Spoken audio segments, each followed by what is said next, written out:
Manila Times secured his place in history by winning this great race last season in pretty straightforward style. There were some pre-race stamina concerns surrounding him, but he made light of them and ran out the ready winner on the day. He's 15 pounds higher for this year, and his form this season hasn't exactly been earth-shattering, but he's been trained with one day in mind, and he looks to have better prospects than most of becoming a two-time winner of the Grand National.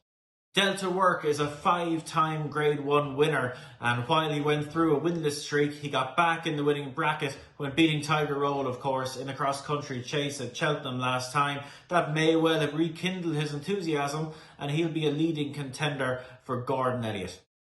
Easy's Land is best known for bolting up in the cross-country chase at Cheltenham a couple of years ago, but his form since then has been more missed than hit. He was second in that race the following year, but since switching to Jonjo O'Neill, he hasn't shown much at all this season and must rate as an outsider for this year's race.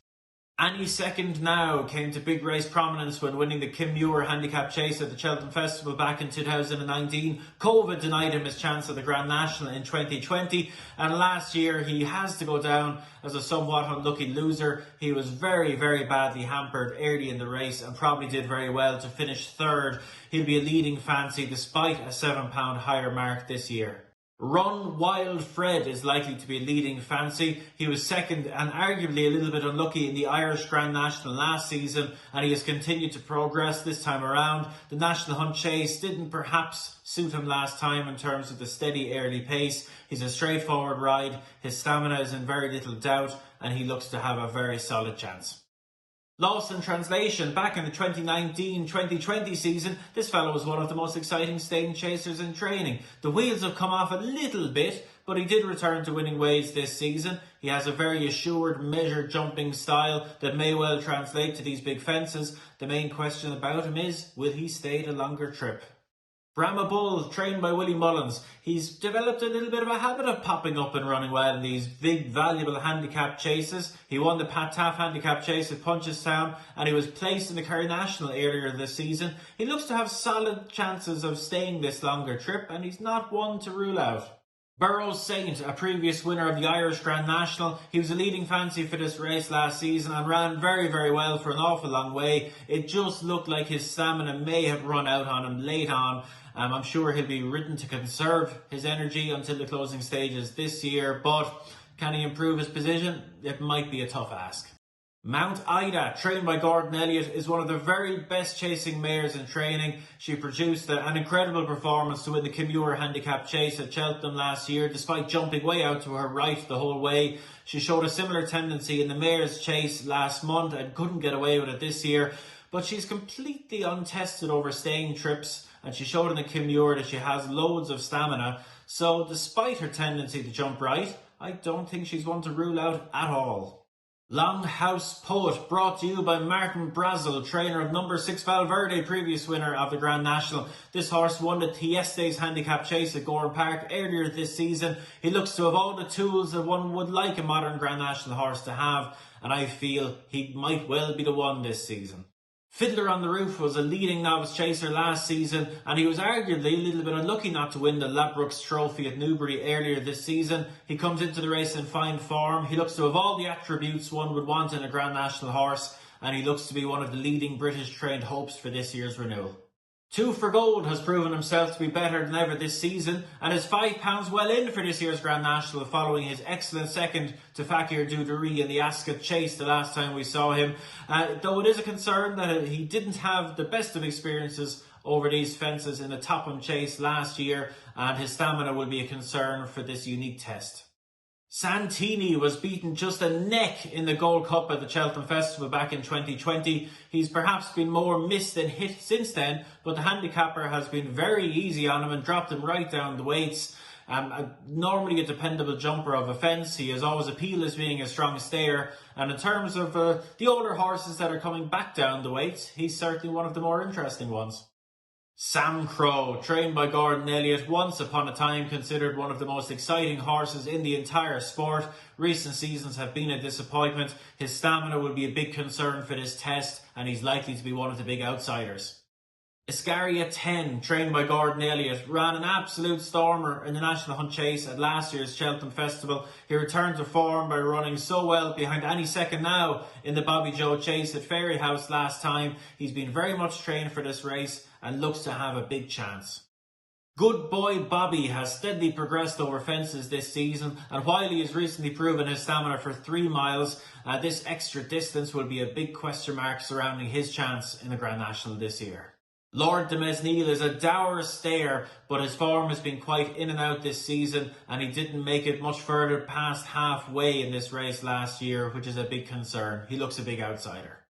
COKO Beach for Gordon Elliott is one of the youngest contenders in the field this year, but saying that, he has built up a lot of experience in big handicap chases. His stamina would be a concern for this longer trip, as when tried at marathon distances, he hasn't convinced with his stamina at all.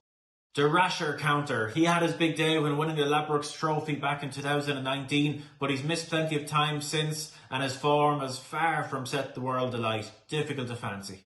Kildesart had his biggest day when winning at this meeting back in 2019, and while he missed some time, he made quite an eye-catching return from an absence last time in Newbury, and is well handicapped on his old form, so he's not one to completely rule out.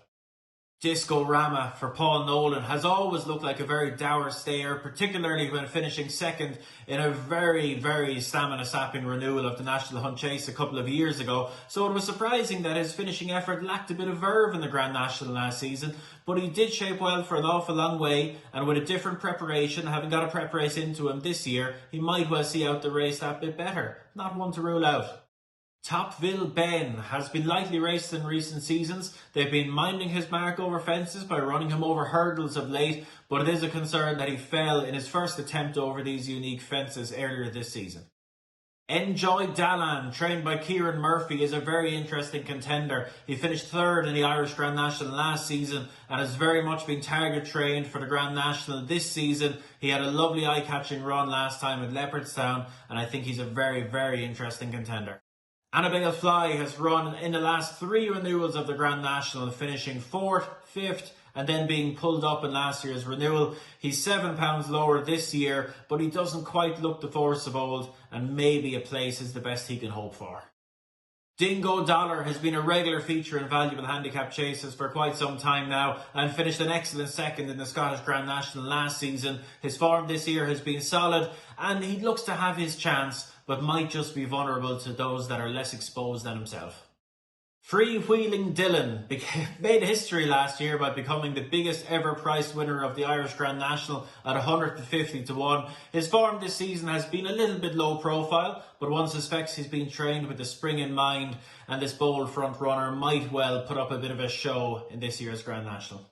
Class Conti finished well tailed off in this race last year, and his form thus far this season hasn't given much encouragement that he'll fare all that better in this year's renewal.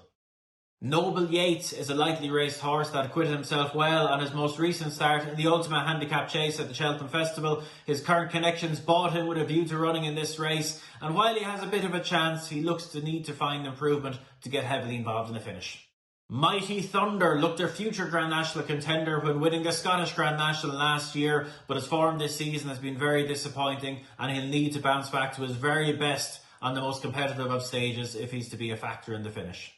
Claude Cap was sent off the short price favourite in last year's Grand National, but a breathing issue led to him being pulled up. He's hinted at promise in bits and pieces this season, but he'll need to bounce back to his very best if he's to get involved in the finish. Snow Leopardess has gone from strength to strength after returning to the track in 2020, having given birth to a foal. She was brilliant over these fences in the Beecher Chase earlier this season. She arrives to the race in the form for life, and she looks sure to put up a bold show on the front end. Augusta Gold looked a potential future Grand National contender when running so well in the Grand National trial at Punchestown a couple of years ago, but hasn't kicked on as hoped since switching to Willie Mullins' team. Did shape a little bit better last time and could potentially build on that with a big run here in the Grand National. Phoenix Way has made steady progress over fences through his career and gained the biggest win of it at Ascot back in January. However, he did take a heavy fall at Kempton last time, which could hardly be considered an ideal preparation for a race such as the Grand National. Daisha Abba has steadily progressed up the chasing ranks and is very much a proven stayer. He relishes a marathon test. He comes into this off the back of a career best effort at Sandown and couldn't be ruled out. Black Lion is one of the veterans in the field, but he has an excellent record over these fences, winning the Beecher Chase back in 2017 and twice running very well in the Grand National itself, including last year. He's won a couple of times this year, seems to be in great heart for his age, and while he might be vulnerable to some younger, less exposed contenders, it wouldn't be at all surprising if he ran another good race. Poker Party won the Kerry National back in 2019, but he hasn't shown much promise since returning from a long absence and is difficult to fancy. Death Duty was a Grade 1 winning novice chaser earlier in his career, and he returned from the wilderness somewhat to win the Grand National Trial at Punchestown earlier this season. He ran well at the Cheltenham Festival last time too, so while he might be vulnerable to younger, less exposed rivals, he comes into the race in fine form, and I wouldn't be surprised to see him run well. Domaine de Lille is a more exposed chaser than many of the leading contenders, but he did run well in his first try over these fences when fourth to Snow Leopardess in the Beecher, so he's not one to completely rule out.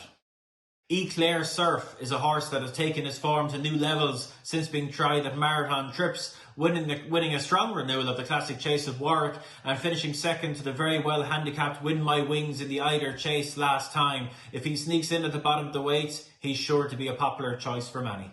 Fortescue gained a well-deserved big race success when winning the Swinley Chase at Ascot last time. He's a strong, staying, sound jumping type that's £4 well in at these weights. He looks to have a solid chance.